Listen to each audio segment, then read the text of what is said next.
I guess I have to be this way.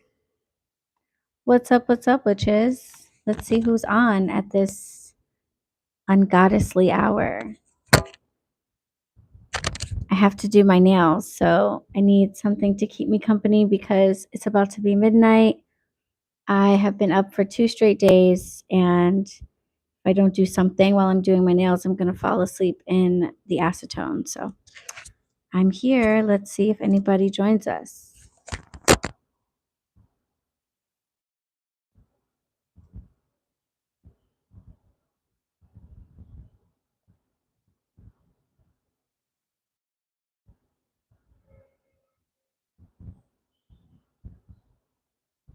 Oh, they have filters on YouTube now?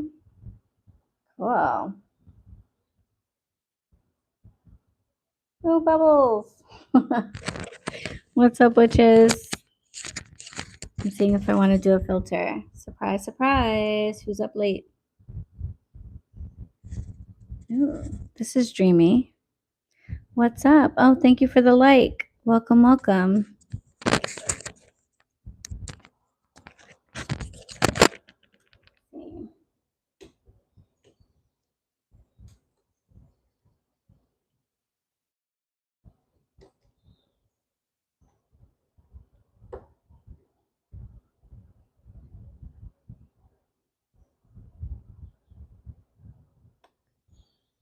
Hi, Mariah. What's up? What are you doing up so late? Where should I put this? My hands are about to be unavailable. Hi, Nisi. Oh my God, what are you guys doing up so late? I figured it would just be me in here. Oh, right, duh. Yes, West Coast. Nisi, you have no excuse. You're in Charleston. I'm about to do my nails. See? Got my nails set up. What's up, witches? What are we up to? What are we doing, everybody? Oh, you're off work tomorrow? Nice. That's right, for the baby's birthday, right? Okay, I'm trying to sit on my meditation mat on top of my chair because I feel like tables are made for regular size humans and I'm not one of those. And so when I sit at a table, like my elbows and shoulders are usually kind of like pushed up a little bit because the table is just a little bit higher than it would be for regular size people.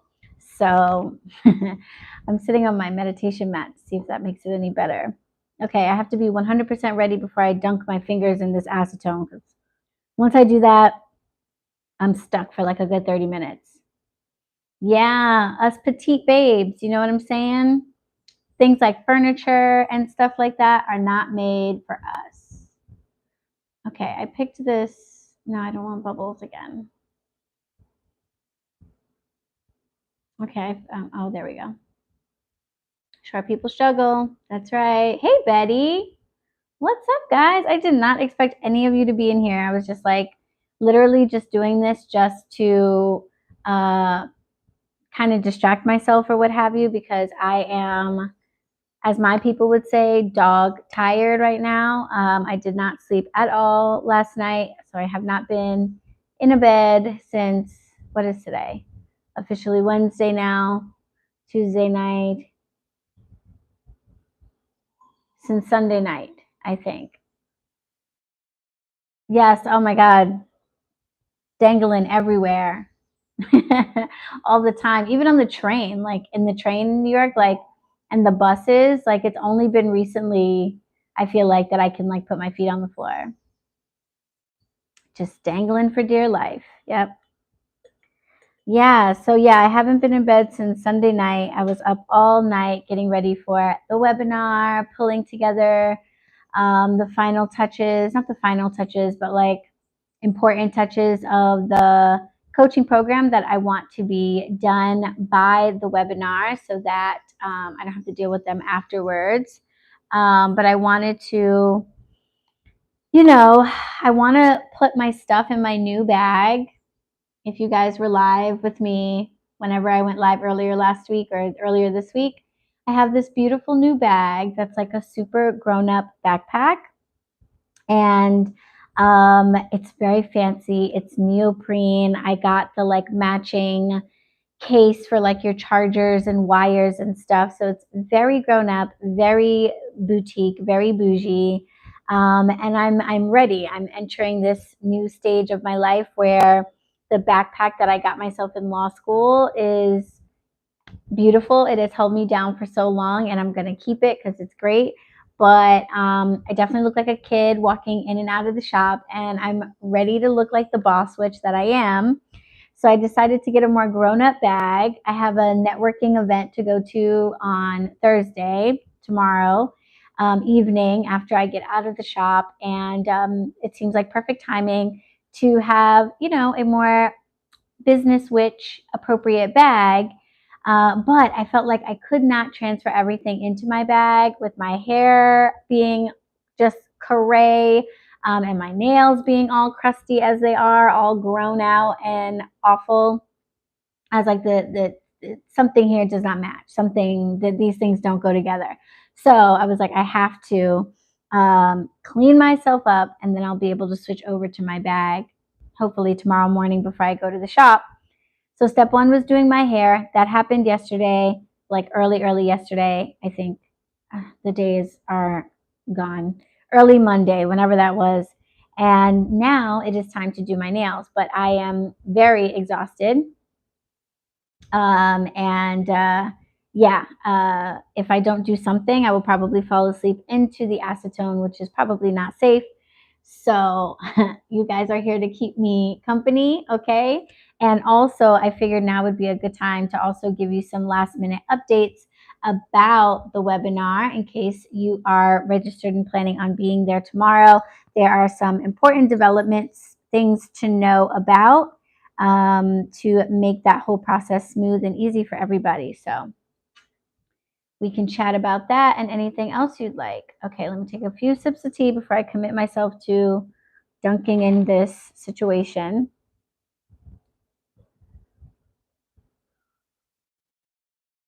Oh yeah, that's the beauty of the internet, Betty. Most things aren't happening when we think they are. That video is actually from Alexis giving Candy a Reiki session at a spa that Alexis used to work at in Manhattan, I think, or Brooklyn. Not at the shop. That video is actually 2.5 years old. And can you believe it? Alexis has been a shop witch at HQ for a year now, and she just told us about it. I was almost like, I was so mad I was going to throw something at her. I was like, are you serious? And on top of that, Candy had recorded the whole experience for her Snapchat show. So it's like beautifully, professionally recorded and edited into this amazing little segment. And like, she is just now telling us that that happened and just showing us the footage. What? I give her a pass though, because Alexis and I are very similar in a lot of ways. She's definitely like more than a shop witch. She's definitely become like a friend because I just can relate to her very much. And she and I have similar struggles when it comes to social media. We have a tendency to like post something one time when it's happening, and then we don't really know how to take that footage and turn it into content like over and over and over again. We're really new to this whole content creator thing. It has become that we're like, I might need a pillow for my back. It has become that we're in an era of life where if you have a business, if you do a service of any kind, you kind of incidentally are forced to become a content creator, whether you want to be or not, because, whether you like it or not, social media is where people get their information nowadays. I remember looking for witchy shops in the yellow pages. If any of you are old enough to remember the yellow pages. I don't know what color the pages are up in Canada, Betty. I imagine you remember the some version of the yellow pages. I love having a mic on because then I can just walk around and you guys can still hear me. That's cool. So yeah, I used to look for witchy shops and anything tarot, psychic, anything crystal that looked like it could be a witchy shop in disguise in the yellow pages.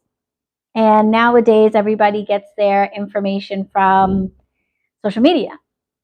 And unfortunately, unlike the yellow pages, hey, Ginger Snap, unlike the yellow pages where you could literally just put some words and say, I'm a plumber or I'm an electrician or whatever, social media, in order to get people's attention, really has to be interesting. It has to be content.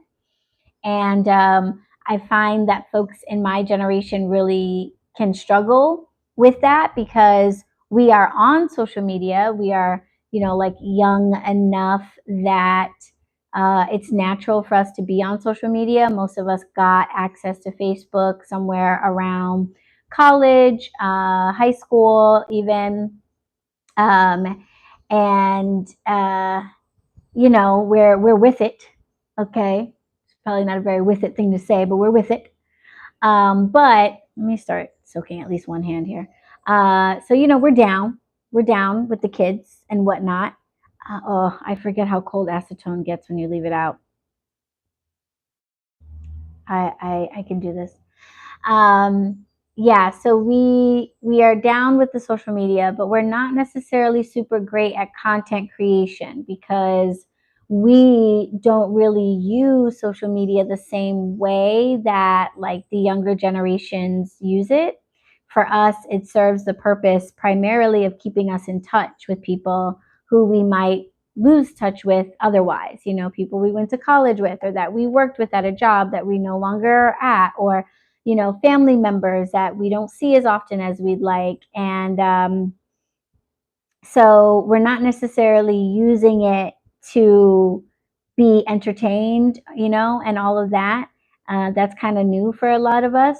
So knowing how to make stuff that is entertaining doesn't always come natural to a lot of us. And Alexis and I have the same issue where we tend to, hey, Nat, where we tend to post things that are informative, and we don't post a lot of personal stuff, and we certainly don't post a lot of entertaining things. Like, it's really funny and it's kind of cool to have shop witches of different ages, because you have people like myself and Alexis and Miladies that are like 35 plus, and we are like just doing our best to hang with the internet and the Instagram kids. And then we have people like Nuri who will, spend her afternoon learning TikTok dances and filming herself doing that. And that's like totally normal for her. And for me, that's such a, not that it's like bizarre or weird, because I love that she does it, but it's just not something that occurs to me as like a thing to do, you know?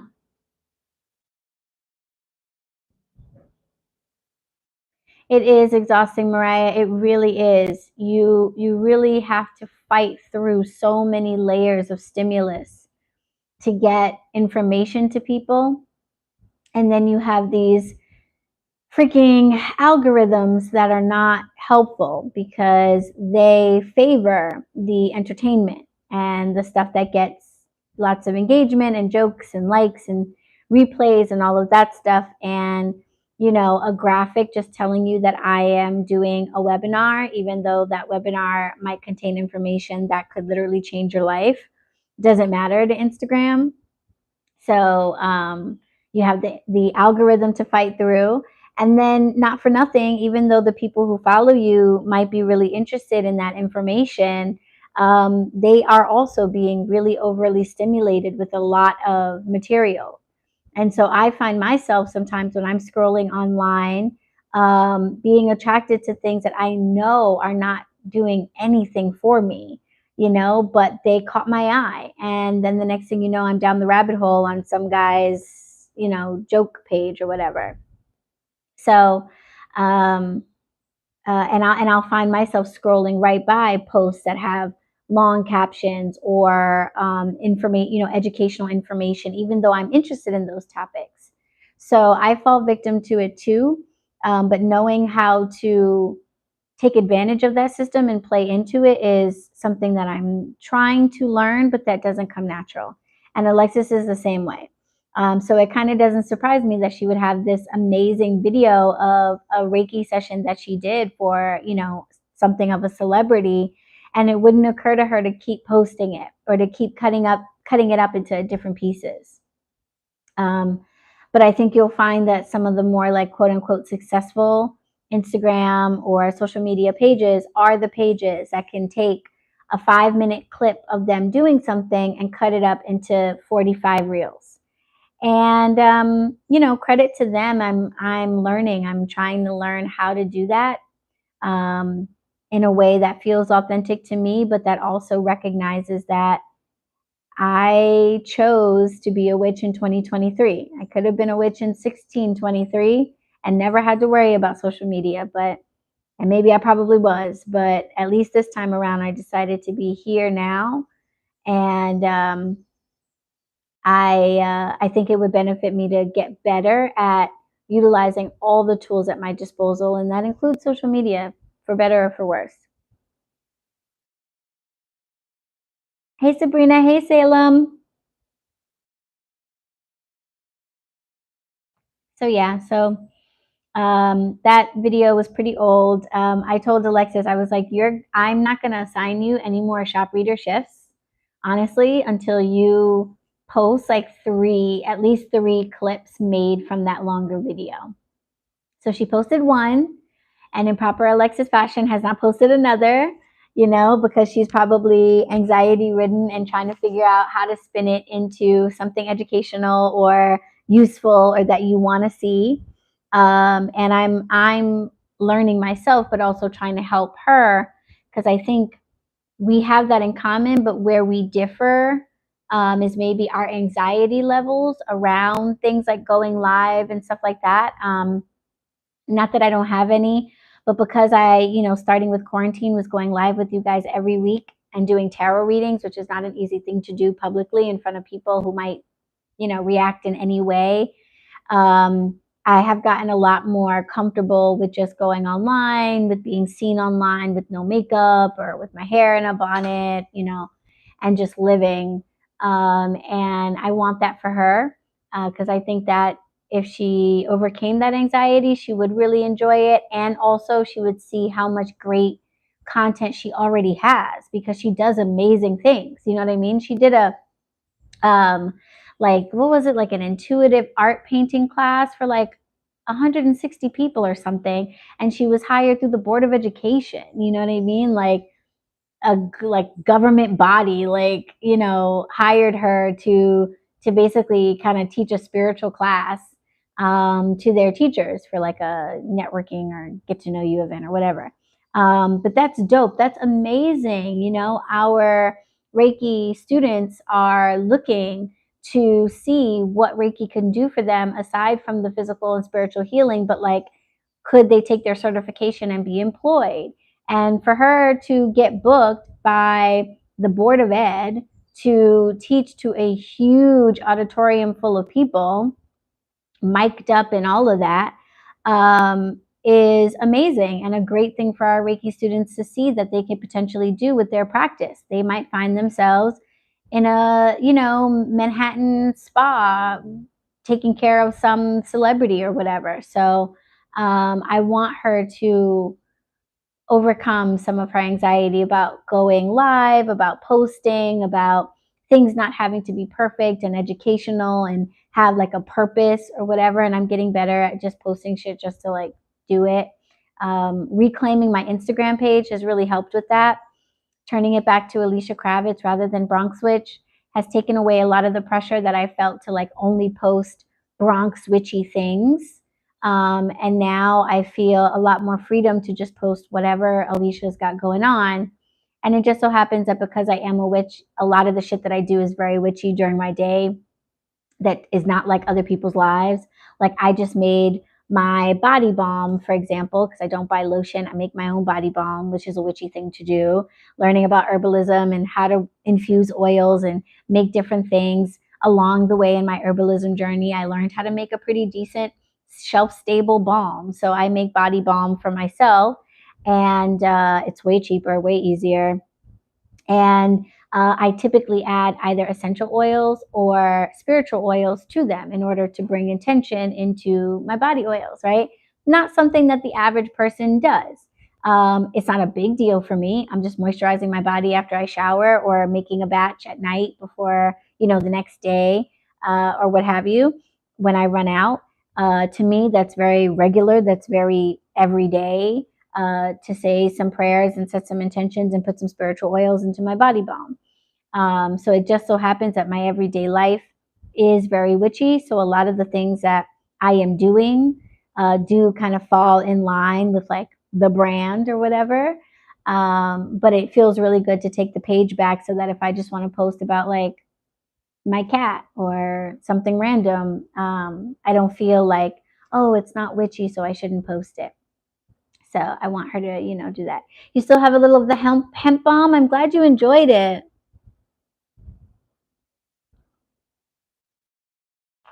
Yeah, that was one of my earlier balms. I've definitely improved my recipe and now it's way softer. My balms back in the day, I would have one of two issues. One, sometimes it would be too hard. And two, sometimes it would be clumpy. And I learned two important things along the way. One, I learned that I was using probably too much beeswax or not enough oils in ratio to the beeswax. But I also learned a tricky little thing about beeswax, which is if you melt your other oils and like get your other oils warm and then drop your beeswax pellets into that liquid, it is going to melt and it's going to become liquid and it's going to look like it's fully integrated. But for some weird reason, because you drop the pellets in whole, when it solidifies, it's almost like those pellets come back together. And the final product has like beeswax clumps in it. And I don't know if that happened in the batch that I sent to you, Betty, but that was happening a lot in my early balms for myself. And it was fine because, you just warm it up in your hands and you get the clumps out. But I was like, I want this to be nice and silky and smooth. Like, what am I doing wrong here?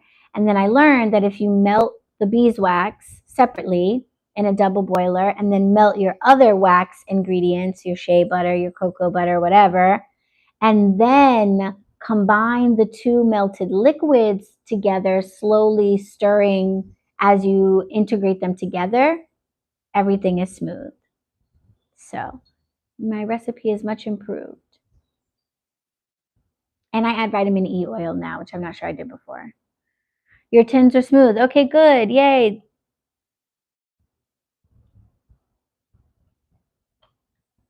That is good news. Okay, thank the goddess. I got to have some of my tea while it was still warm. My lack of sleep, my voice is definitely starting to go, and that's a little tricky because if I don't get much sleep tonight, tomorrow I have nothing but meetings all day long, starting at 11:30, which is exhausting. And then I was hoping to be able to come back home by like 5 o'clock to like really be able to take my time with having dinner and showering and all that stuff.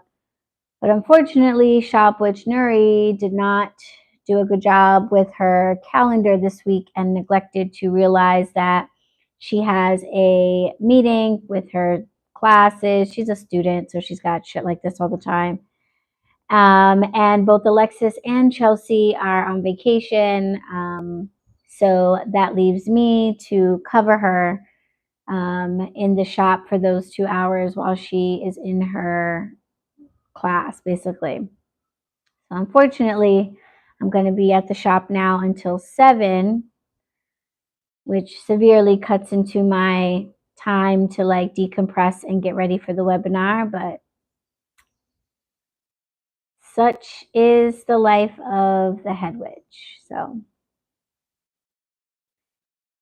really hoping I run through this nail process, which is not a thing. This is a very lengthy process. I do gel dip powder, so I've got to soak the last batch off first, and then it's a whole process with the rest. But I'm going to try to fly through it as best I can. And then I really want to review all the slides for the webinar and like do another run through. But honestly, I might have to just go with what I have prepared so far. Like it's prepared, but I mean like I haven't practiced as many times as I would like to. But hey, I don't really have to practice it. This is like I'm really just speaking from the heart and just kind of telling my life story and the tips that I think will help you. So from that perspective, it's like I could teach the webinar right now because it's just my life and what I've learned, and I'm just passing it on to you guys in like an organized fashion. Um, so I don't really have to practice it. That's again, that like anxiety of being live and stuff like that. But I'm using StreamYard webinar for the first time. So we're using a new technological platform, which is like, who chooses a new platform in the middle of a Mercury retrograde? Only my crazy ass would do that. But so we'll see how that goes. But yeah, I'm doing StreamYard webinar for the first time. We've used StreamYard a bunch for recording the podcast episodes, but I've never used the webinar feature, and I just upgraded to that because I want you guys to have like a really good webinar experience where you don't have to worry about people like talking in the middle of it, and you can really clearly see the slides and all of that good stuff, and everything's all nice and professional and tidy and good. I've been working on the webinar for a long time, so I feel like the delivery of it needs to be good, or I want it to be really good. But trying an entirely new recording platform for the first time, we shall see if that turns out to be a wise idea or not. But yeah, having 5 o'clock to 9 o'clock to prepare, to do a test run, and all of that would be nice, but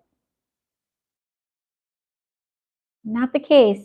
I'm going to have to rush home after 7, eat real fast, maybe shower, and I'm trying to decide whether or not to do the webinar from home or whether or not to set up the relax room podcast style and do it from the shop. What do you guys think? Because a lot of you are coming to it. Should I do it here at home?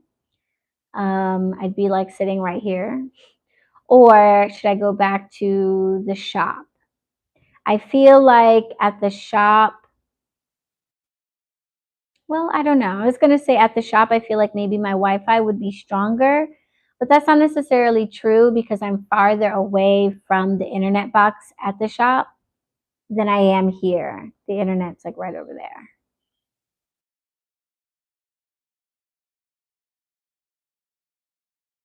Also, maybe something in the emulsification process. I'm not really making a butter, so there's no emulsification going on for me. It was really just a matter of melting the beeswax separately and adding the two liquids together rather than um, adding the beeswax pellets cold into the blend. So that little tip changed everything, and now my balms are really silky smooth and I love them. They're perfect. But yeah, uh, if I were making a butter, definitely the steps in that process could be the issue. But nope, for me it was just putting the cold beeswax pellets right into my melted coconut oil was just not a good idea. Melt the coconut oil, melt the beeswax, combine them together. Comes out perfect every time now. Yeah, that's a good point, Betty. If I'm home, then I don't have to, I mean, my commute is 2 blocks, but I do live in the hood. So I do try to be, indoors by a certain time of night just to avoid any potential whatever. So, coming home from the shop by myself at 11 o'clock at night with my laptop and, equipment and stuff. And then I've got to prep for my spiritual bath because it is a full moon. We'll be meeting live during the full moon, but then after that, I need to prep my bath, which I'll probably take first thing early in the morning when I get up. But I'll leave it charging on my altar overnight under the full moon. So, yeah, maybe I will do it from here, which means that 7 to 9 o'clock time frame will be a little bit easier because I'll just come here and get ready right here rather than having to run back over there, and stuff like that. So maybe we'll just be here. Atmosphere can be lifting, but wherever you feel most comfortable. Yeah. I think that my husband is going to be doing a little ritual of his own, actually. Can't live with a witch for any period of time and not have that shit rub off. If you are a witch that is living in their witchness and you are truly like living that lifestyle and your practice is starting to become a part of your all day every day, if you live with other people that you are close to, particularly, it's gonna rub off. They're gonna pick up some witchiness. So he's got some stuff he's gonna be doing, interestingly, for the full moon himself, which should mean that the internet should be clear, which is good. He shouldn't be like editing and uploading and stuff. And he might be like in the bedroom doing his own little thing. So might be nice to just stay here. Oh, no, that's okay. Totally good. Totally good. You bring up good points. You know what I'm saying? That would definitely be. I'm actually afraid to emulsify, I'll be honest. That's why I've never made a body butter. The whole idea of combining oil and water is just like, I'm a witch, but even I have my limits. Like, the good Lord said oil and water don't mix for a reason. So like, why are we making it? Why are we making it do that? I mean, but don't get me wrong. I love a body butter, like a nice whipped body butter. Ugh, can be really nice. But my skin needs a lot of moisture, and it does well with really heavy moisture. So even though body butters feel really nice on the skin to me, I'm going to be reapplying way more than with just my straight body balm. And my balm is all fat, all oil. I usually do coconut oil mixed with a little bit of vitamin E oil for that, deep moisturization. Some beeswax. If you're talking about proportions, I would say if I do like 6 ounces of coconut oil to 2 ounces of liquid beeswax, like 10 drops of vitamin E oil, and then I will add some either essential oil, just a bit, just enough to give it a little scent for myself, or in this case, an actual enchanted oil, a spiritual oil, 3 spiritual oils actually. I was going for a wham bam situation, so I was like, more, all the oils. Your hubby does the same now, Sabrina. Yeah, it happens. You know what I'm saying? First, you start slipping crystals in their pockets. Okay, the gateway drug is the crystals. All right, just start slipping the crystals. And then when they start getting into the habit of being like they feel better with the crystal than when they don't have it, then they start asking you for stuff like, can you pull a card to find out how this is going to go, or, whatever. And the whole time they'll be acting like they don't really believe what's going on, but it's like, then why'd you ask in the first place, right? And the next thing you know, they're all out just asking you to do all types of shit. And then that's when you got to be like, okay, buddy, time for you to learn how to do your own shit. That's basically what happened today.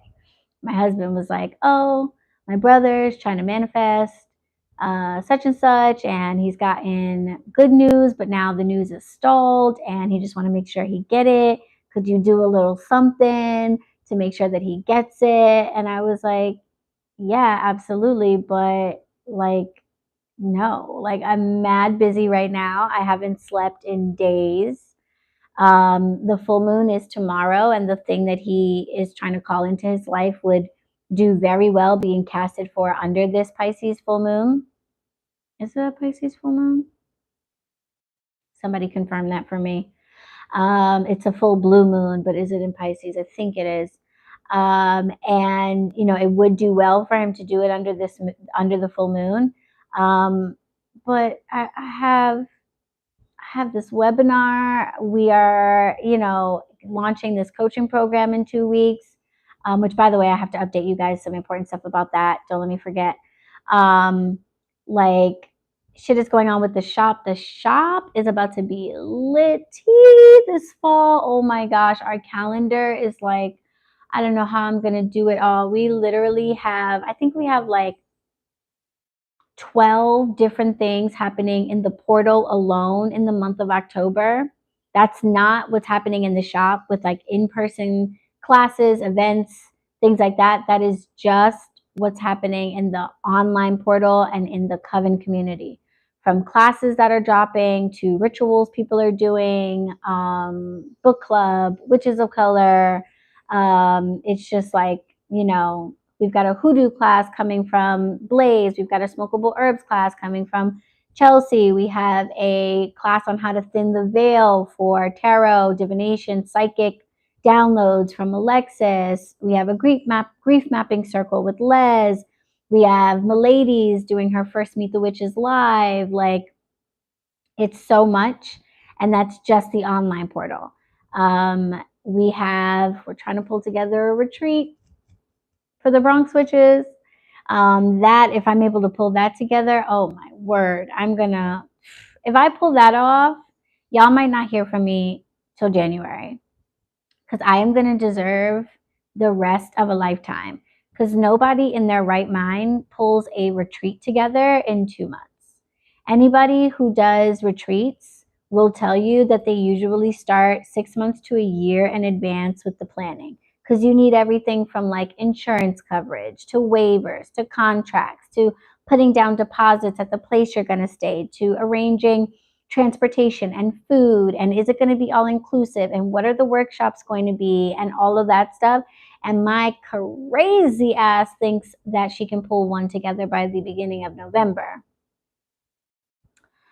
Yeah, so if I do that, oh my gosh, I am the dopest witch ever, like hands down.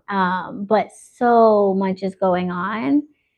And this man's really talking about, can you cast something so he can get this? I was like, boy, if you don't get in the shower under the full moon and do that shit for your brother yourself, like, I am here to give you the instructions, which I did. I gave him the step-by-step, told him what to tell his brother so that he can get his energy and alignment right, gave him a new perspective on how to think about manifestation from a more like spellcasty point of view, and basically was like, I want you to take your non-witchy man version of a spiritual bath. I want you to get in the shower around 9:30 tomorrow night during the full moon. I want you to feel that watery Piscean energy, and I want you to envision your brother in perfection, that he does not want what he wants, but that he is already what he wants. He is that thing. I want you to see that for him. Especially because the brother doesn't even know. You know what I'm saying? Like, usually if I do spell work for others, which don't ask, I don't really do that currently. But when I have, one thing that is maybe different for me than it is maybe for other witches that do spell work for other people is that I am what I consider like a religious witch or like a spiritual witch. So I don't just go casting. There's divination that happens before I cast to make sure that I'm the right person to do it, that this work should be done, that this person has done what they need to do in their lives to actually be able to receive the thing it is that they are wanting in their life. Then after the divination usually is more divination to find out whether there are any particular spirits, guides, guardians, angels that want to step forward and be our advocates on the other side for this thing to come to be. There's all types of things to get everything in proper alignment, from choosing the day and the time and the hour to do the casting. And then there's the honor and the reverence and the thanks that goes to the spirit. They might require me to set up an altar if I don't already have a relationship with this particular entity. They might want the person I'm doing the work for, which happens a lot with me, to do something. Sometimes it's set up an altar and build a relationship on their part as well. But a lot of times it's leave a particular offering, say thanks to this spirit in some type of way, go do some act of charity, or etc., give something away in this person's or in this being's name, things like that. So when I do spell for somebody, it's not like, oh, give me 5 minutes kind of thing. Now, my husband has come to me to send healing to family members who have been injured or going through surgery or what have you. That is more of a direct thing that really doesn't need to involve the other person, and doesn't really necessarily need to involve the evocation of any particular spirit, because as a Reiki healer, I know how to channel and direct just universal source energy that's all around us. That's not necessarily contained or identified as a particular spirit or anything like that. So, when somebody comes to me and is like, this terrible thing has happened, can you please pray for so and so, light a candle for so and so? That's what I'll go do. I will go and dress a candle, um, maybe baptize a figure candle in that person's name if it feels like it needs to be that much. But oftentimes it's just a white chime candle, something very simple, some healing oils and herbs. And then I sit in meditation and I use my Reiki symbols to open up the pathway to that person's body. And then I just get to praying and visualizing them in perfect health, perfect wholeness, perfect happiness. And then when I feel like that energy has flowed through me sufficiently, then, I close it up and go on about my business. So that is something that's a lot more like straightforward. But he was trying to manifest a whole situation. I was like, oh no, boy, mm-mm, I don't have time for that. You're gonna have to do that for him yourself. And then the brother doesn't know.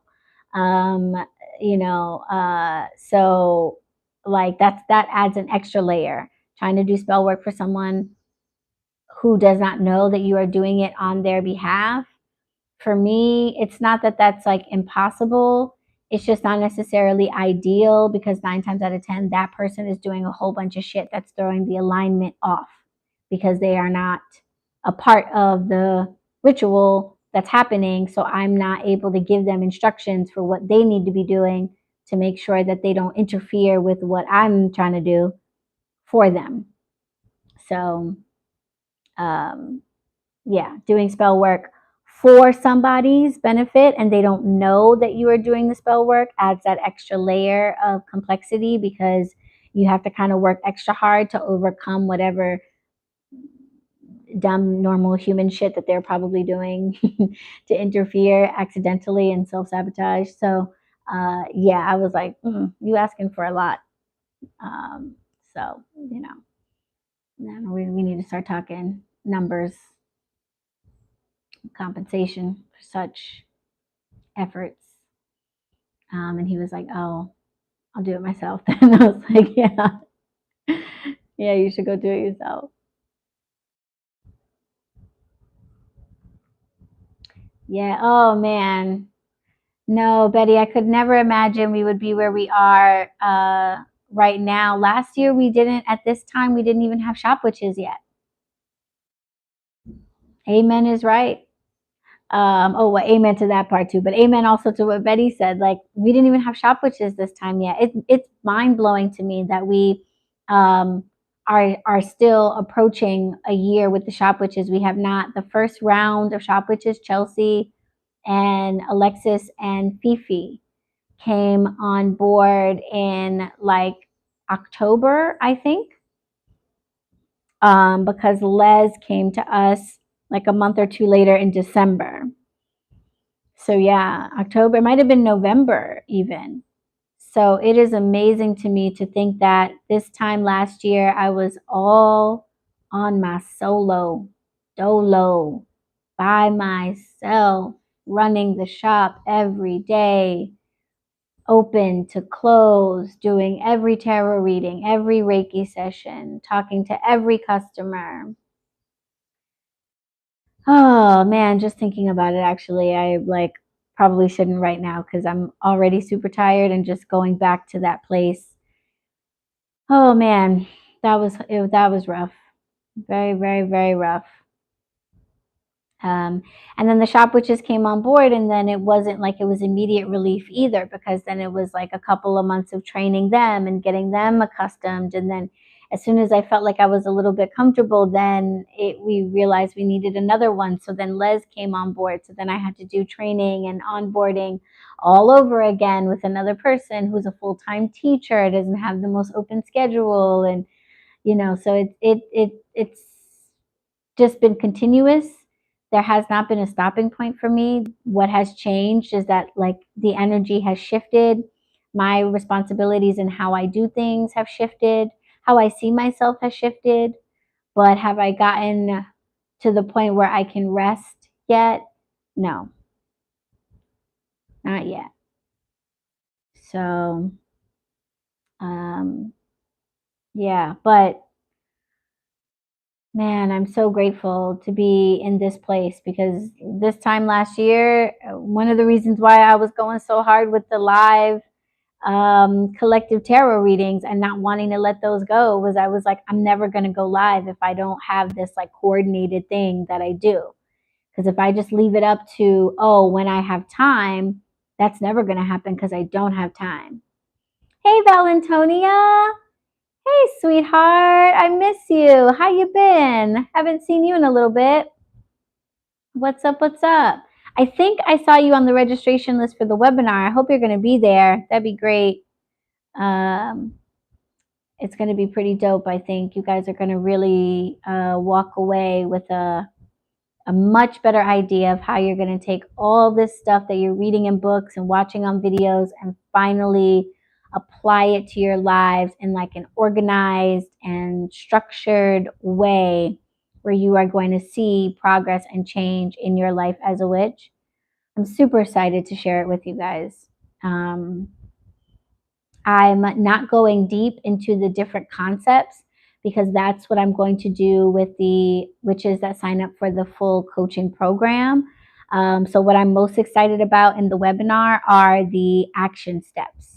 All 10 of the points that I am going to be covering are going to include very clear, very direct, specific action steps for you to spend 2 to 3 weeks on each to improve where you are as a witch. And if you do all of the action steps for all 10 of the different areas of your craft, then it should take you somewhere between 22 and 26 weeks to apply that information. And then for those of you who are not particularly good at like independent study and cannot trust yourselves to stick to what I give you on your own, or if you're just the type of person that really does want to go deep into each of these concepts rather than the sort of like, 10, 15 minutes of exploration that we're going to do on each concept in the webinar, then the coaching program will be for you. So independent study folks who don't necessarily want to go deep into the concepts and just want some action steps that they can follow for the next 6 months to see an improvement or a change in their craft, a betterment in their craft, you will have enough action steps in this webinar that you can then go and create kind of like your own self-coaching program. Okay, and you decide how long you want to spend on each of these action steps and how they play out and all of that good stuff.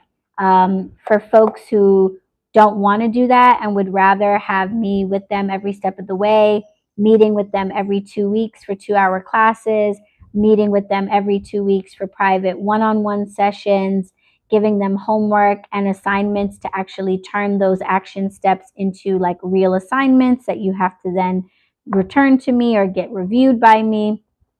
Those witches are going to do well with the full coaching program. Okay, so you kind of have to decide what type of a learner you are.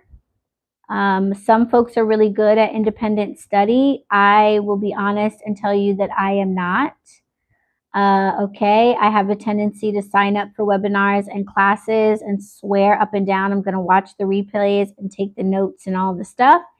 And then life just gets away from me and I often don't come back to it, or if I start, I don't finish. And if I had a witchy big sister to check on me every week and tell me 2 weeks from now, you better have a picture of that altar or whatever, that would help me immensely. But not everybody is like that. For some people, it would be super annoying to have somebody being like, did you do that? Did you do this? Where's your this? Have you done this yet? Have we talked about that yet? And would rather just do it on their own at their own pace because they know that they can trust themselves to do all the tasks. They just maybe are not going to do it exactly in the time frame that I recommend. For those folks, the webinar is going to give you plenty to work with to create your own kind of, Better Witch program for yourself.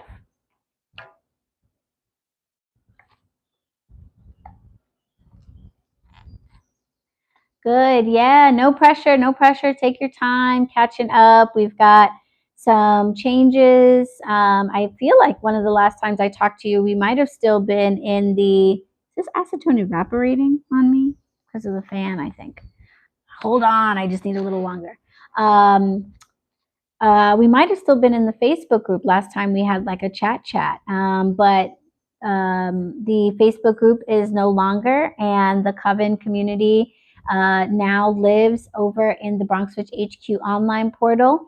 So if you are looking for where Witches of Color support group has gone, if you're looking for where the book club has gone, I'm now running those 2 meetings out of the Coven community. So I still run those 2 different groups that you can participate in.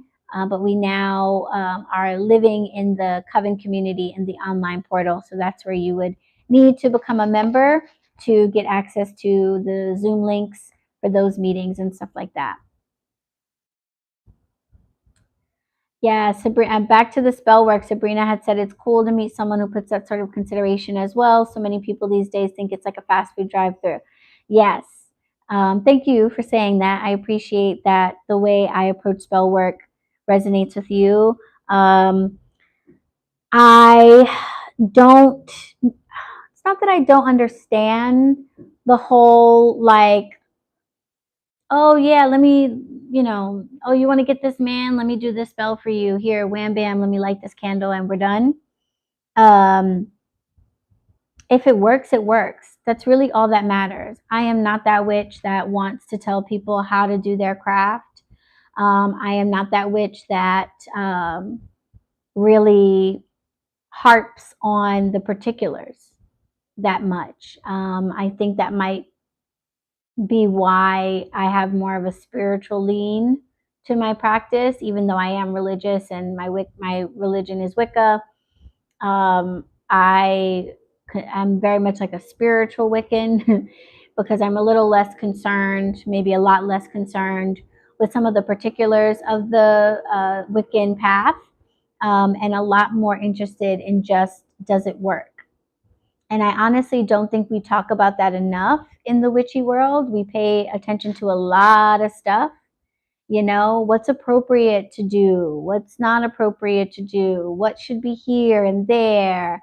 Should it be a beeswax candle? Is paraffin okay? Should it be a 7-day? Can I do a chime? Does it always have to be a candle? And at the end of the day, what we really need to just be focused on is, do you get results?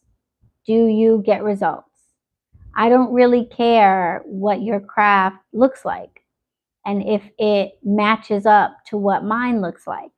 When you go and you light that candle, or you make that mojo bag, or you make that honey jar, or you put somebody in the freezer, or you bury them, or whatever it is that you're doing, do you get results? Or are you just doing shit because somebody said that this was the right thing to do and the right way to do it? If it's the latter, I encourage you highly to reconsider what it is you're doing, because you're probably just wasting a lot of time and materials of your own, no one else's, just your own, which is a shame.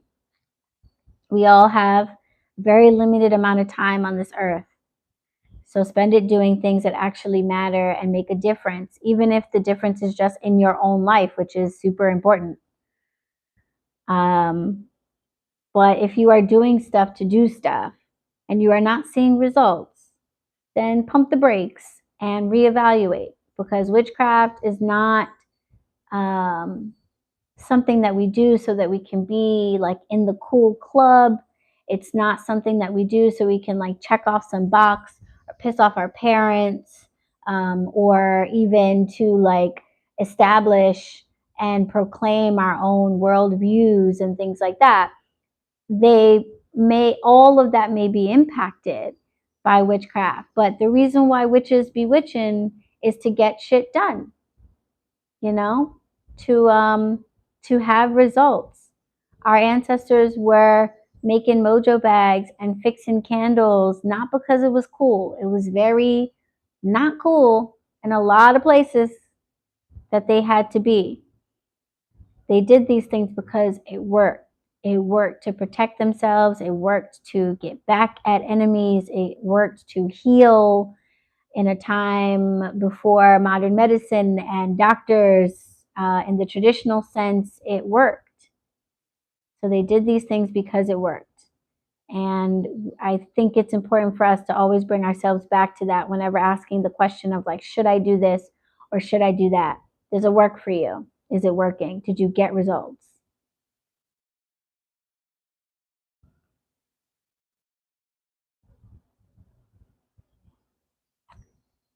Yes. Yeah, I'm reading Salem's comment. Hopefully you guys, I put the chat on, so hopefully you all can see the chat. I do have to try to save my voice for this webinar tomorrow. Otherwise, it's going to be real awkward if I manage to lose it just before.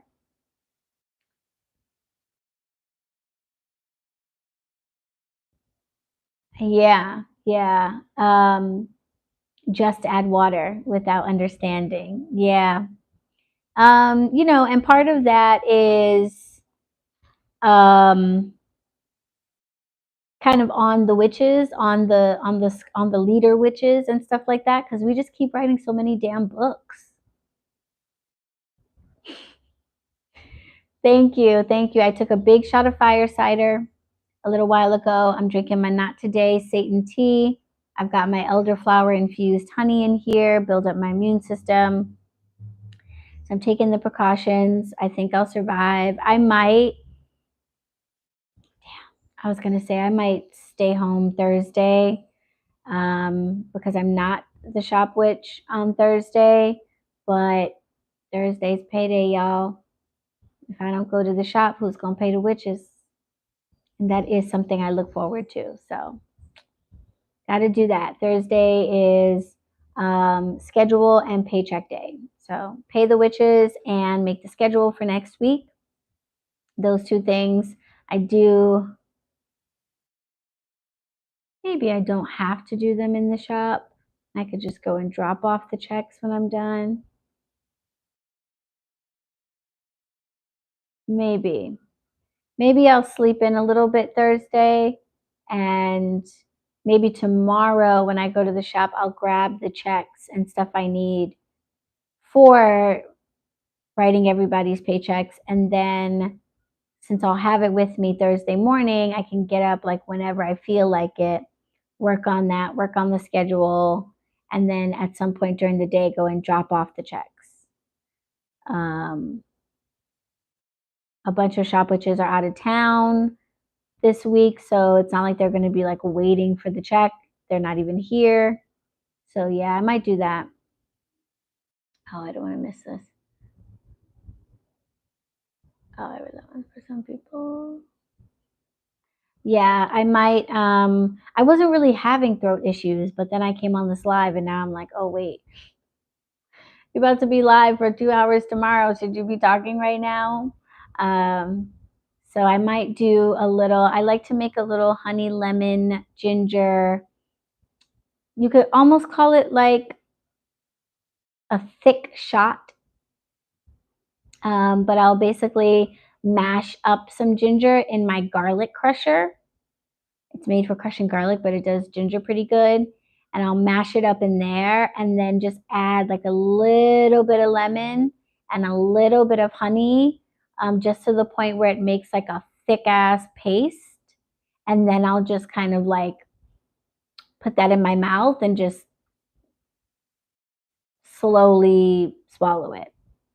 Let it melt and stuff and just kind of coat the whole situation. I have some slippery elm too. But let me stop. I do not need to stay up all night making slippery elm balls because I will. I don't need to do that. I have my elderflower honey, some lemon, some ginger. I think I'm going to crush that up. I might take another shot of fire cider and then follow it up with that bad boy, and then brush my teeth. I'm not going to bed with honey in my mouth. And yeah, then go from there. Oh, you guys, I made a Spilanthes infused glycerin that I'm going to turn into a homemade mouthwash. I'm really excited. I've never tried this before. If you've never had Spilanthes on the shop Instagram page at BronxWitch HQ, if you scroll back, you have to scroll back a few weeks, but Les was teaching Chelsea and I how to work with Spilanthes and some of the medicinal benefits for dental care, which as y'all know, is something that I have struggled with my whole life. Homegirl's got like 10 teeth and holding on for dear life. And so I was like, ooh, a natural mouthwash is something I've always been interested in trying to make for myself, and like maybe a natural tooth powder too. So I infused glycerin, organic food grade vegetable glycerin with like 2 cups of Spilanthe buds and leaves. And it came out this super dark color. I put the infuser on the oil setting, and I'm wondering if maybe I should have put it on the infusion setting, and maybe it wouldn't have come out as dark. It's like super, super, super dark green. But either way, I'm going to mix a little bit of that with some baking soda, some water, and what else? Maybe a little peppermint oil. I wasn't going to do any essential oil because the Spilanthe is like intense. It burns pretty intensely, but I don't love the smell of the infusion, and a little peppermint oil will help with that a lot. And I don't know what it's going to taste like either, and that will help with that too. So yeah, anyway, I'm running my mouth, so I haven't been paying attention to this as much as I should. But as you can see, this is just the process of like taking the gel off, because I don't use a drill like the professionals do. I just sit and soak my life away until I can get it all off. And then I start actually manicuring my nails, and then it's time to do the dip. The dip part is honestly the fastest part, really, most of the time for me. It's all the prep work, all the taking off of the last coat and prepping for the new. It takes the longest time, but hey, that's like life, right? And if you do a good prep job with your nails, then the dip part goes even faster.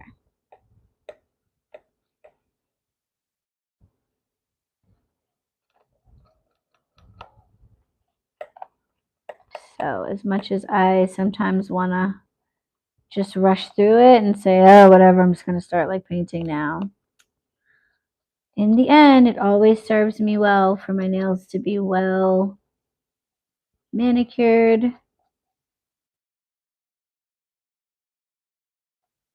before I get to working on the next layer.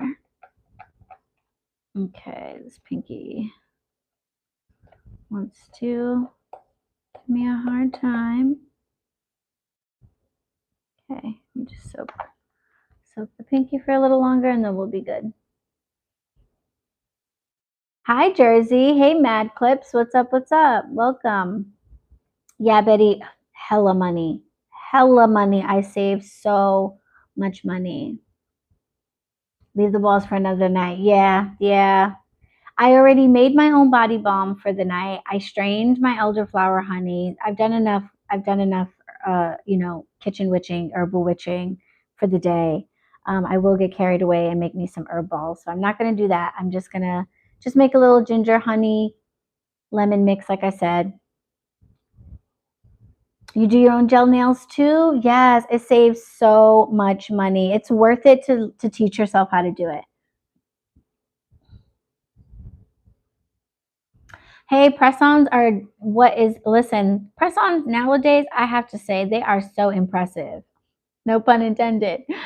They are so impressive. Like, I remember, the press-on nails of the beauty supply store of yesteryear, and them bad boys were useless. But nowadays, press-ons are really good.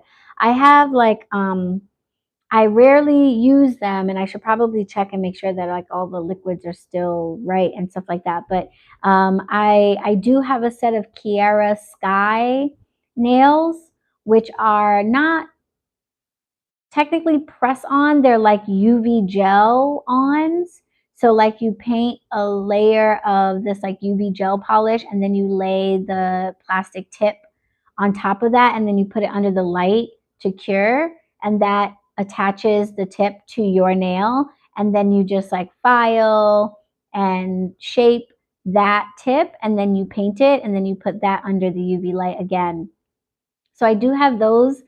My issue with those is I'm not great at doing them. So always, yeah, I like the whole Kara Sky setup because I like that they have the little mini UV thing, which is great. I didn't have to buy a whole freaking thing. They have just like a little one nail UV thing. Very convenient. But I like doing those nails, but I'm not super good at it. So every time I do them, I would say probably within like 3 days, one nail or two nails will want to come off. And then I've got to go through the whole process of reattaching them because I'm only 3 days in. So, of course, the other nails look perfectly great. So, I'm not going to walk around with these two missing nails. So, I have to sit and like redo the process and clean those two nails off and then do the UV again and then reshape a new set of nails or use the old nails, but then you got to clean those really well so there's no buildup so that it sticks right. So, I have found that even though I really like the look and even though it actually takes much less time than this to put them on, during a 2 to 3 week process, I'm like redoing parts of my nails every like 3 to 4 days, which is not a critique of Kiara Sky. Like I said, I'm just not particularly good at that, at like getting the nails down right. So I usually have one or two nails that are kind of going to give out on me early, which means, all this work to like get them again. Oh, that was my battery. I have my charger here though. We should be good. So yeah, I don't go to those as much. Easier to do, needs more maintenance. Whereas with the gel, it takes a while to do it, but once my nails are done, I'm going to be good for like 3 weeks. Like, when's the next event at our shop? I definitely recommend joining our mailing list, my dear, because I was just talking about how there is so much going on that I would definitely lose my voice if I try to recap it all. So go to bronxwitch.com and join the mailing list. That way you get an email every time we have something going on. If you don't want to join the mailing list, you can also go to bronxwitch.com/events. Go to the events page and you will actually see the calendar of everything happening in the shop. The next thing that we are planning for in the shop are our Reiki events that are happening for Reiki weekend, September 7th through the 10th. We have everything from a community Reiki share for practitioners who want to practice. We have an intro to Reiki workshop, which is a free hour-and-a-half long workshop on Friday night. And then Saturday and Sunday all day, we have certification classes, Reiki Level 2 and Reiki Level 1. And then after that, we've got so much. We've got Sounds and Words, which is an intuitive open mic. You might enjoy coming to that. It's an intuitive open mic. It's an after hours event. We usually have wine. We have dessert vendors. We might have a cannabis vendor with us. We'll see. And that'll be fun. That's on the, what are we coming up on? The equinox. That's on the equinox, Thursday the 21st. We have Tea and Tarot, which is our Equinox in-shop party, which happens on Saturday all day. Complimentary tea, donation-based tarot readings, goodie bags, music, things like that. Lots going on, lots to check out. But the very next thing is Reiki weekend, September 7th through the 10th. And all of those events are going to be led by my teacher, my Reiki teacher, Dr. Thomas Capshew, who is a 20-year practitioner. He is a Shinpuden level practitioner with training in the US and in Japan. And he offers this set of workshops and classes at HQ for us about 3 times a year. He's based out of Virginia with his wife. They have a social work foundation called Inner Spark, all centered around the spiritual aspect of social work, specifically related to like substance abuse. So he does really great, beautiful, powerful, important work down in Virginia, and graciously comes up for 4 days and pays for a super expensive New York B&Bs so that he can come and teach those classes. So would love to see you. You should definitely consider coming to the workshop, because the workshop is free. As I said, it's an hour and a half on Friday evening from 6 to 7:30. And you will learn about the history of the Usui Reiki tradition that I am trained in. You will learn about what you can expect from a full certification class, if that is something that you are interested in. And you will actually get to experience a mini Reiki session from Dr. Capshew himself, which is the thing that for me, when I did it way back in like January of 2020, is what convinced me that I needed to learn Reiki. So definitely something, if you've never had a Reiki session before, that is your opportunity to experience it for free. It's not a full 55-minute session like you would get, let's say, at the shop or at a spa, but you'll get like a good 10 minutes. And for me, that was enough to say, I need to learn this. No, Betty, no idea. No idea. It is obviously something that, like the coaching program, I care very much about and have been working on for a long time. But as you can see, not yet at the point where I can really focus on all of the classes and things that I want to bring to the portal. I'm getting my shop witches in place and all of that good stuff. And then me.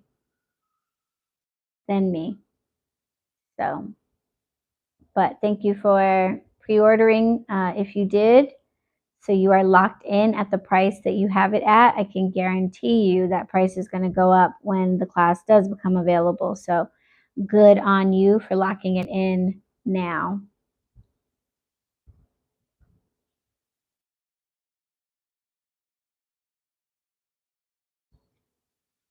Yay. Okay, great. That's the best way to get all of the important updates. Thank you, Betty. Glad to hear that. Today in the portal, we had a new class drop. In case you are looking for virtual classes, Alexis's class, Crystal Concoctions, which was on pre-order last week, just dropped today, and she packed a ton of stuff in that class. There's like 4 or 5 video lessons and like 9 individual lessons all together or something. It's a very in-depth. I did not expect for her to go that in-depth on making the different making crystal concoctions, but I guess she really goes over the different types of things that you can make, from oils to waters, etc. So super in-depth. So that is available right now. Classes in session. You can enroll, take it at your pace. It's self-study, but you have Alexis right there to help you. You can always ask questions and things right in the discussion board in the class, and she will help you out. So definitely something to think about. I do like it when people call me sir.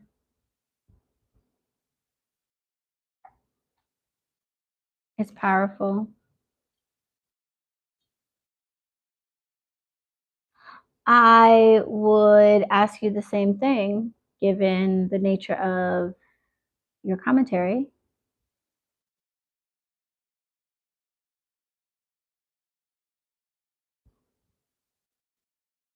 Okay, finally, polish is off. Finally.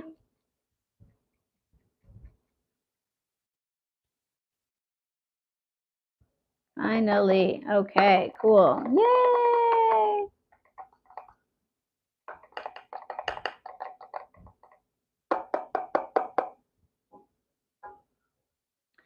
Dot, dot, dot, dot, dot. My thoughts exactly. Okay, yes, finally. Oh my goodness, the polish is off. Great. Woohoo! Okay, you're not supposed to wash your hands with these things because you're not supposed to get like your nails wet, but I can never really like do that. It just feels too weird. So I'm gonna dump these and then I will be right back. And the good news is I'm mic'd up. Let's put this mic to the test, shall we? Let's see if I can walk all the way to the other side of my apartment with these guys. And yeah, let's see what happens. Monitor the chat for nonsense. Report back when I get back. Let me know what's going on. If somebody needs to be regulated over here.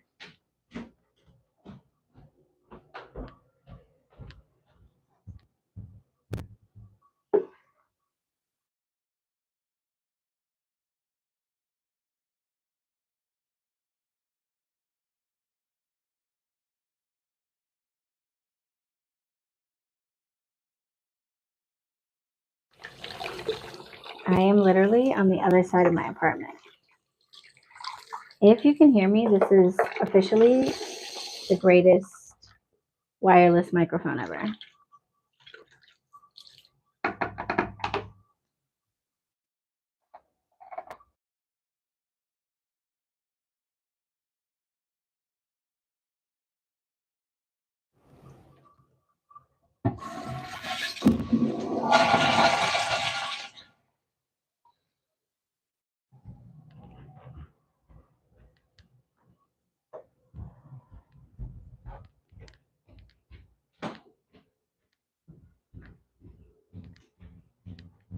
Oh my gosh, it's 1 o'clock. I've been busy talking, so that's what's taken so long. Oh my gosh, you could hear me loud and clear? Oh my gosh, really? Oh my God, that's amazing. It still worked. What? That's crazy. You heard tinkling and then a flush? That was me pouring out the acetone and then flushing it. Oh my God, that's amazing. Wow. Okay, I'm going to have to like write a review. That is pretty impressive. I'm not going to lie. Pretty impressive. Okay, Magic Pop Mic. That's cool. I love that. Gives you so much like mobility. Yeah, I thought about that too when I flushed. I was like, does it sound like I just went to the bathroom? Which is like, hey, you know, everybody goes.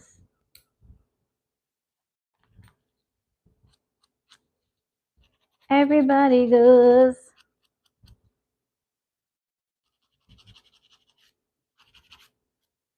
All right, so this is me going to try to fly through the rest of this because hard part is over. Now it is time to clean these bad boys up. Get some polish on. I am going with, this looks like it's going to be a light purple. The one thing I would say about these, I use Peppy Gel dip powder. I really like them because they do these great weekly tutorials on Facebook, so that you can like get better. because it's salon quality dip powder, but they try to make it accessible to non-like nail techs. So they do all of these great lives and stuff that I used to binge watch, especially in the beginning, trying to understand how to apply it right and make it, you know, it's supposed to last for 3 weeks, which now it does. But when I started, of course, it didn't, because I wouldn't do it quite right. So I use Peppy Gel, really like them. The only thing I would say would be really helpful is they need to put some type of a dot or a swatch or a sticker that tells you the true to life color of the powder, because what it looks like in powder form is like very far off from what it will look like most of the time. Some colors like this, I'm also going to mix with this green, probably on one finger, is clover. And it really is a green, like straight up Crayola green color. This looks like it would be a straight up purple color, but it is not. It is like the color of my bonnet. It is super, super dark, almost black. It doesn't really look purple at all unless you're looking at it up close. And you would never be able to tell that from the jar. And they create so many new colors and discontinue old ones so much that it can be really hard to actually track down online what your color looks like. So like I'll go to the website to be like, oh, what does Bah Humbug actually look like on a nail? And if that color has been discontinued or they change the name, you have no way of figuring out what the color is, and you just have to wing it and put it on. And that's not necessarily a terrible thing, but like I have several different shades of pink in my stash, and I never know whether or not it's the pink I want until I put it on, which is kind of annoying because some of the pinks are not on the website anymore and I can't find them. And I always have to be like, wait, is this the one that's like kind of lightish, or is this the one that has like a little bit of sparkle? So I just feel like they could catalog these colors a little bit better. But obviously they probably don't intend for people to keep them as long as I do, because, you know, I really milk each manicure. Once I do my nails, I'm trying to not have to do them again for the full 3 weeks. Whereas a lot of nail people who like doing their nails enjoy doing them frequently. So they go through them more than I do. And I have a bunch of colors. So it takes me a while. Like I've never run out of a color basically yet. And I've been doing this since the start of quarantine, when I was like, oh, I can't go to the nail salon anymore, I got to figure something else out. I found Peppy Gel, decided to give it a try. Why not? I'm in the house all damn day. Might as well learn a new skill. And that's what I did. And I've been using them ever since. And I have bought many new colors, but I have never run out of a color. They say that one of these jars, I don't know how big they are, how many ounces. It doesn't say. It should say, but it doesn't. It must be under the paper thing. I don't feel like peeling that off. However many ounces the little tin is, they say it should get you 25 manicures, which is a lot, considering that one of these costs $16 and you can get 25 manicures from it. So if you paint your nails with just one color, that is like less than $1. Wait, what? Yeah, less than $1 per manicure in powder. Of course, you have the liquids and stuff, but you know, you're probably looking at like $5 worth of product per manicure. That versus going to the salon and spending 40, 50, 60 bucks definitely seemed like a better alternative to me.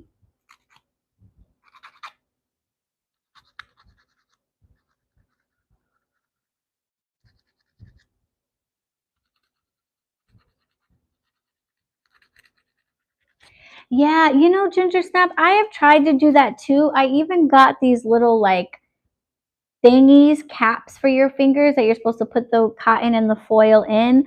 I don't know if I just don't do it right. That literally never works for me. I have tried it because I don't like to sit and submerge my fingers in the acetone either. I mean, nothing happens to them per se, but I just feel like, this witch is trying to live a long time, and maybe I shouldn't just be like soaking in chemicals periodically, but it would just take me so much longer, believe it or not, and just be like more complicated, and I can't touch anything. Well, that's why I got the caps. That's supposed to make it easier. But yeah, I should try it again. But in the past, I haven't had a lot of success. You're a cosmetologist? Oh, good. Yes, give us all the tips. Oh, thank you, Salem.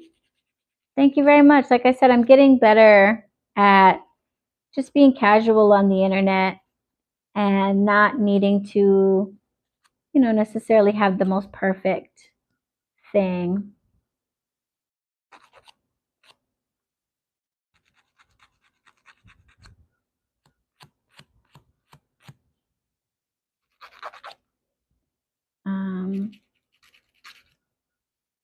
But one thing that I did want to make sure I let you guys know about the webinar, before I forget, tomorrow is my webinar, Becoming a Better Witch in 6 months.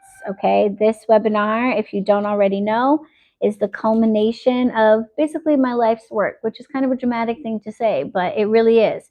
I kind of sat down and thought about what things I've learned in my 25 years as a witch that I think have been the most helpful, the most transformative, and then I created some action steps to do in order for you to actually improve in those areas. And if you follow those action steps and spend about 2 to 3 weeks on each of the 10 areas of your practice that I'm going to outline for you, in somewhere between 22 and 26 weeks, you will be a much better witch. You will be a stronger, more confident version of yourself. You will, especially for those of you who are still in the what you might call the beginner or baby stage, where you are buying books, you are doing research, you are learning, you are maybe buying products, you've maybe even taken the step of perhaps setting up an altar or trying a couple of rituals or spells. But witching is not necessarily something yet that is a part of your everyday life that you can feel really confident in, that you can walk around and tell people with your whole chest, I am a witch, and have that actually mean something and know what that means for you. If you are perhaps totally confident with calling yourself a witch, but you feel like there's areas of your practice that could be a lot stronger, like divination or spell casting, these are all things that you are going to be able to do much, much better after taking these action steps and applying them in your life consistently, in an organized and intentional fashion. And I project that it should take you about 6 months to accomplish them all. You're certainly welcome to take the information and the action steps that I give you in the webinar and go about them on your own. But for those of you who maybe don't do as well with independent study or would just like to have this type of an intensive and immersive program with other witches and with myself, then I am offering a full 6-month coaching program where I will take you through all of these 10 steps. We will dive deep into each of the concepts with a 2-hour group class every 2 weeks. And then you will have a private 30-minute one-on-one session with me for each of the modules in order to talk about how you are applying those things in your own life. And in the 2 weeks in between classes, you will have quizzes, homework assignments, and reading materials and various other things to complete that process of integration into your life. And we will be done with the program towards the end of January if you are keeping on pace with everybody. I have built in some wiggle room because, we have holidays, things come up, things do happen, but I am going to be holding everyone accountable and to task. So you will not need more than 26 weeks to complete this program, because I'm going to make sure that even if you need more than 2 weeks on a particular module or something like that, that you do not fall too far behind and this does not become just another class that you signed up for that you never got around to finishing. Okay?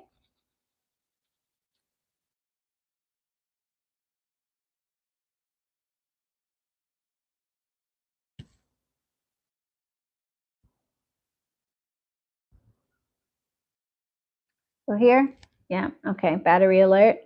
Didn't want to cooperate. Mercury retrograde, I'm telling you, has been retrograding. These retrogrades are retrograding this time. They are not playing around. The tech issues have been through the roof. So tomorrow is going to be interesting, going live for a webinar on a platform that I've used very many times, but never in the webinar format. You know, send up some prayers for me, guys, for a smooth webinar, and prayerfully you will be there.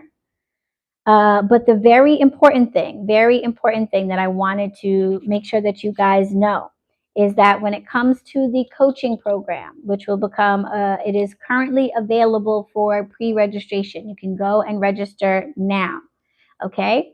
The full coaching program is going to begin on Wednesday, September 13th. Our very first 2-hour group live session will be on Wednesday, the 13th at 7 p.m. Of course, the replay will be available. So if you are a coaching witch and you can't make it for the live, you will still have your class materials, and all of that good stuff. But the important thing to know is that I am only taking 10 witches for this program. Only taking 10 total. As you know, I am still fully running the shop. I am still trying to get that tarot class done. I am still trying to, in the fall, do some of my regular offerings. I want to teach my fire cider workshop again. I want to teach my incense making workshop again. So there's a lot that I have going on, and I want to make sure I'm going to be participating in a business incubator. I have the interview tomorrow. I'm totally going to get it. So that means I'm going to have 2 days a week where I'm going to be in pretty intensive business classes to help me to grow HQ. So this which is going to be super, super busy. And I want to make sure that I am able to dedicate all of my time to each of the coaching witches that they need from me. So I don't want to take on more than I can handle. And I feel really confident that 10 is going to be just perfect for us. I think that's also a nice class size. It's small enough that you can feel comfortable asking questions and talking to people and stuff like that. But it's not like crickets, not like 2-3 people. But the important thing to know about that is 2 spots already gone. 2 spots have already been taken in the coaching programs. Like I said, it is available for pre-order. You can go into the HQ Shop's online portal right now and see it listed with the rest of the classes.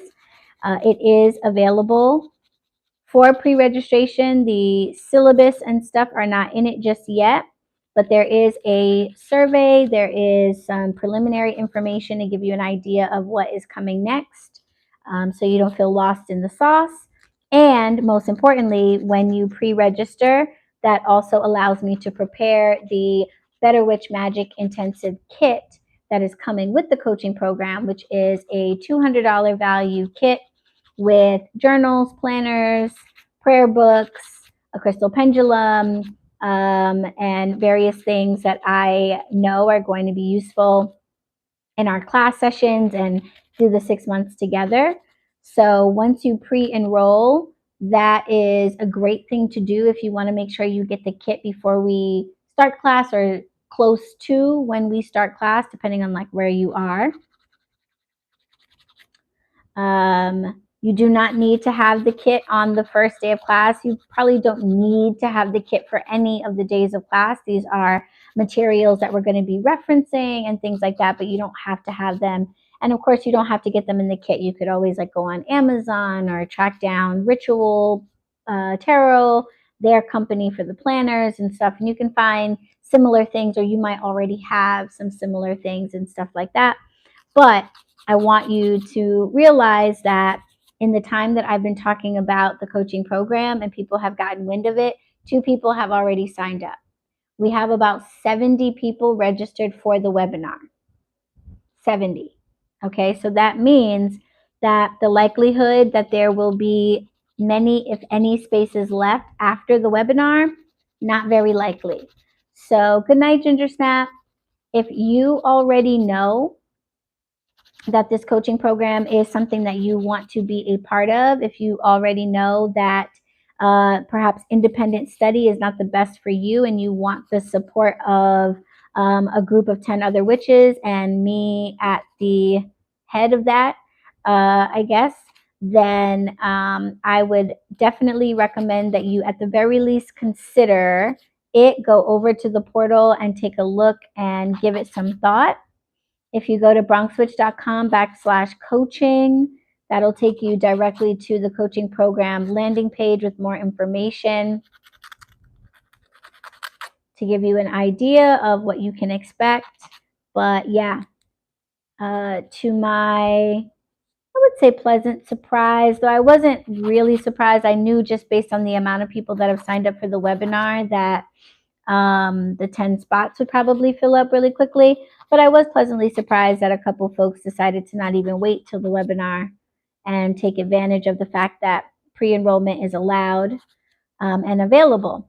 And something that is available to everyone who pre-enrolls. And I'm still not 100% sure about whether or not I'm going to make this available to the webinar folks, or if this is just going to be like a special something that I offer to, you know, the like folks who tune into lives and are like really, you know, active and know what's going on. But you have 2 payment options right now. If you go to pre-enroll in the coaching program, you can pay for it outright. The full coaching program is $16.67. And if you want to, you know, just not have to worry about it and just lock that in for yourself, then you can definitely do that. But I have also made it possible for you to break down your payments into 3 monthly payments that you will pay on the first 3 months of the program. And those are 3 monthly payments of $555.66. And the cool thing about the payment plan is that it kind of gives you some time to like consider how you're enjoying the program and whether or not you're getting a real value out of it. So that if you decide that you aren't, you can always unenroll, and then the remaining balance of the payment plans will not be owed, you know? So that is a nice benefit of the payment plan. It breaks your payments down for you, but it also gives you kind of like built-in reconsideration time. Yeah, have a nice night. Good night, darling. I'm going to head out myself as well because my battery's going to die soon, and rather than keep you guys up much longer, I'm going to try to breeze through finishing up the nail situation and get some rest and get ready for a very busy day tomorrow, and then our webinar tomorrow night, which I think, based on what you guys said, might be happening right here. Okay, I don't think I'll be in my pajamas. I'll try to be a little bit more put together for that, but might be broadcasting live from Allie's living room. All right, guys. Does anybody have any questions about the webinar? Oh, also, just so you know, the link to the webinar will go out by email 2 hours before. So check your spam boxes around 7 p.m. EST, 4 p.m. PST. That is when the system will be sending out the final link to actually join into the live stream. So some folks were a little bit confused. The confirmation email that you get when you register is just an email letting you know that you successfully registered and inviting you to add the webinar to one of your digital calendars, like your Google Calendar if you have it.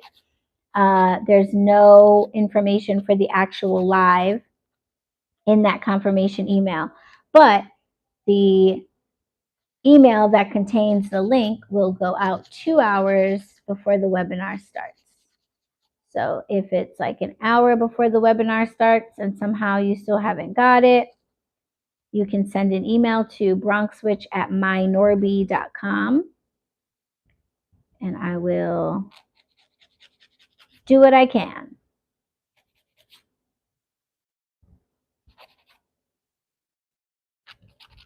All right. Any questions about the webinar or about the coaching program? This is your last chance to ask any miscellaneous questions and stuff that maybe you don't want to ask in the webinar with 70 people in the room.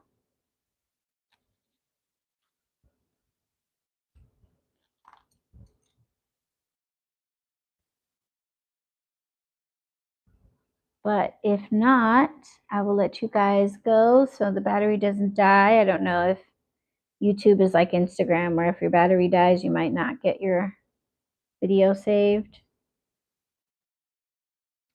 We don't have that. Yes, sweet dreams to you guys too.